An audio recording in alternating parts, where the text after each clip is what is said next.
When it comes to marathons, there's one marathon that stands out. The one where 99.9% of all runners can qualify. The Boston Marathon.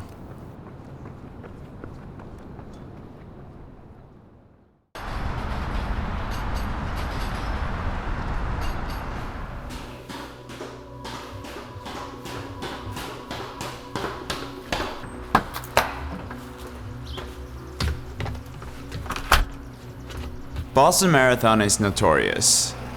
People are saying that that is the hardest marathon ever. And I would really love to run that one. Not because it's hard and because it's hard to qualify, but just because I love Boston.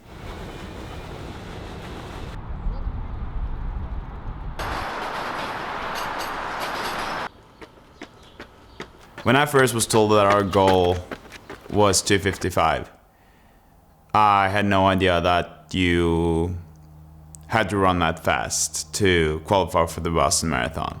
So that motivates me even more.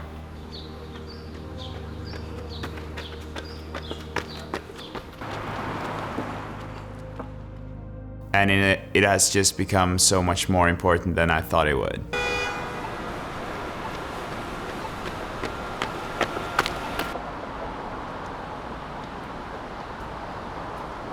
If we actually qualify for the Boston Marathon, then I will have to run the Boston Marathon in 2025 because the 2024 window will close before our marathon, which means that I will have to train for another year and a half to even be able to compete and perform at the Boston Marathon. So that is, I mean, I kind of locked myself on this if I qualify.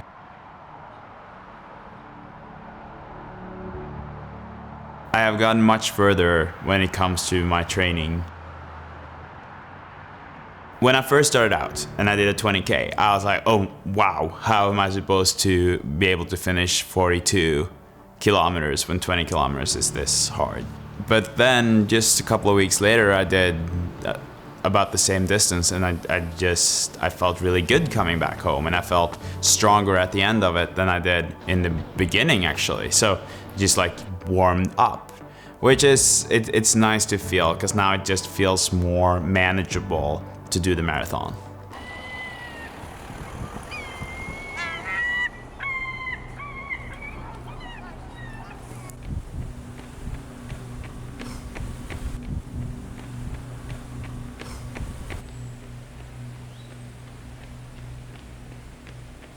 The way I get through my trainings is by listening to audiobooks. And then Tom, my brother-in-law, he told me about the book Born to Run. This book really changed the way I was thinking about everything in terms of the training and running, but also in terms of like how important running is. And that's, I guess, what I've realized, that there are a few things that I take away from that book, but also how important running is for mental health and how we are actually meant to run.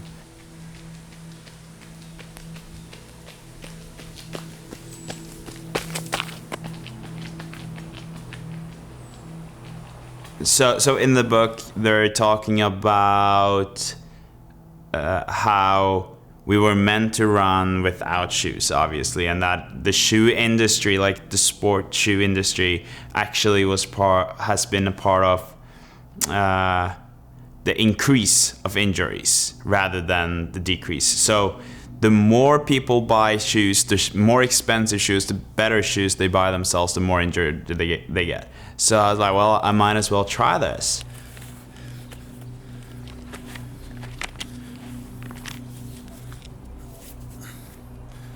And obviously now, after having increased my running quite a lot, I can feel some pain here and there every now and then. And it amazed me, because as soon as I took my shoes off, this was just in the middle of the run, the pain that I felt 5 seconds earlier, it was gone.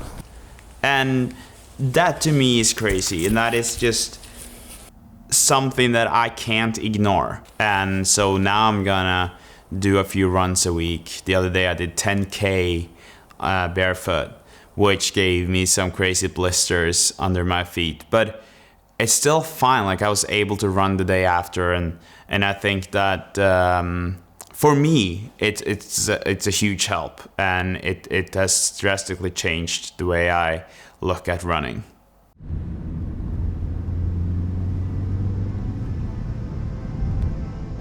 It's August 20th.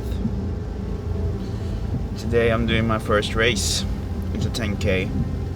I've not really been training for the last 2 weeks because I've felt sick, but also because I had something that seemed like an injury, and I have had it checked out. They're telling me it's not, so I just have to trust them on that. And I'm still nervous. Excited about the race. Oops. Excited to finally compete again.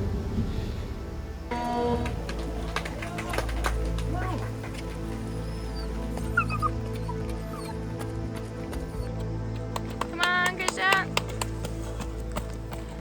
Oh, that was hard, but I mean, haven't really been able to train in 2 weeks, and then doing 39:15.